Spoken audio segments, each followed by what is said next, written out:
You long to stand firm in a chaotic world, untouched by its storms, unshaken by its burdens. You wish to live in such a way that, after awakening, nothing can wound you anymore. But understand this: resilience does not mean invulnerability. Life will still hurt you.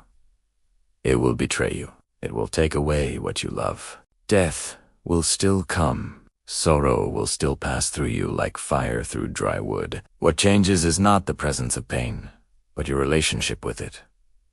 To be resilient is to see pain as part of the greater picture, to weave it into your wholeness, to let it deepen you without destroying you. The world often mistakes strength for hardness, for the refusal to feel. But what is rigid always breaks. Stone cracks under enough pressure. Iron rusts and shatters. True strength lies not in rigidity, but in flexibility.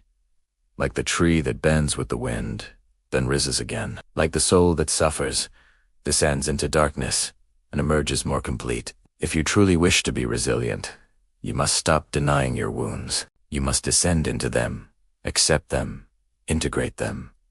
Only then will they lose their power over you. For the root of suffering is not what happens to you, but your unwillingness to face what happens within you. Every wound casts a shadow. You suppress your anger, fear, and grief, believing that is strength. But repression only drives them deeper, turning them into reflections in the unconscious. You begin to see in others what you cannot face in yourself. You call them enemies, traitors, threats, without realizing they are unacknowledged parts of your own soul. And so you lose balance, fighting outer shadows born from your inner ones. To become resilient is to reclaim these projections, to face and embrace them. Take love. For example, how many times has it broken you, not because of another, but because you projected your soul upon them, believing they were your salvation? But that was only an illusion. You did not love them. You loved the reflection of your own soul shining through them. And when the illusion collapses, when they can no longer carry the weight of your projection, you feel hollow. Yet this destruction is necessary.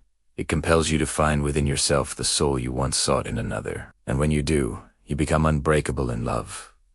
Not because you can't be hurt, but because you no longer depend on others to feel whole. So it is with death. You fear her because you live as though she is the end, the final thief. But when you reconcile with death, you realize nothing can truly be taken from you. Death is not destruction. It is transformation. The soul's return to its source. Every ending, every goodbye, every failure, every loss is a rehearsal for death. And every time you survive, you learn that endings are not annihilation, but renewal. Your anxiety, your restlessness, they are messages from the soul. Tightness in the chest, trembling hands, heavy limbs.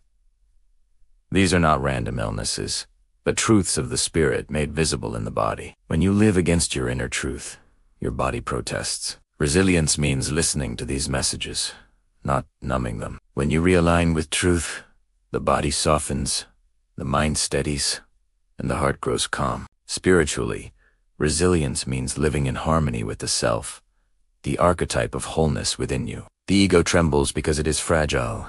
It clings to masks and fears collapse. But the self is vast and timeless. When you shift your identity from the ego to the self, from the mask to the essence, you cease to be shaken by every blow. Life still surprises you, but no longer destroys you. You understand that you are larger than your failures, larger than your fears, larger even than your successes. You are the union of light and shadow, conscious and unconscious, finite and eternal. To walk this path, you must surrender the illusion of control. Control is the ego's desperate strategy for safety, an attempt to order life into submission. But life cannot be controlled. She will betray your plans, shatter your illusions, dismantle your pride, so that you may awaken. Resilience is not resistance to chaos.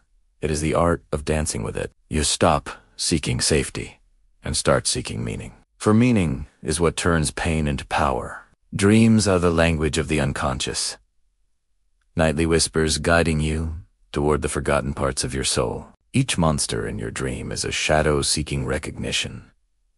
Each death is a call to transformation. Each love is a mirror of your own soul. To listen to your dreams is to become resilient, for then you are guided not by surface turbulence, but by the deeper order of your psyche. Do not mistake resilience for numbness. You will still grieve.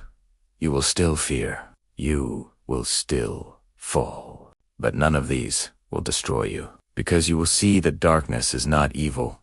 It is life, yet unlived. That fear is not weakness. It is an invitation. That sorrow is not the end. It is the beginning of healing. When you see suffering in this light, it no longer overwhelms you. It becomes your teacher. And then truly, nothing can hurt you anymore. Not because the world will be gentle, but because you carry peace within yourself. Not because you are harder, but because you are whole. The resilient one is not the one who never falls, but the one who, with every rise, becomes deeper, wiser, and more loving. This is the path of integration, of reclaiming projections, embracing the anima or animus, making peace with death, listening to dreams, and uniting with the self. This is the path toward resilience, the path to inner freedom. Though it asks you to abandon every illusion, every comfort, every false belief, it gives you something far greater. A soul unafraid of life itself. For in the end, the very things you thought would destroy you are the things that make you indestructible.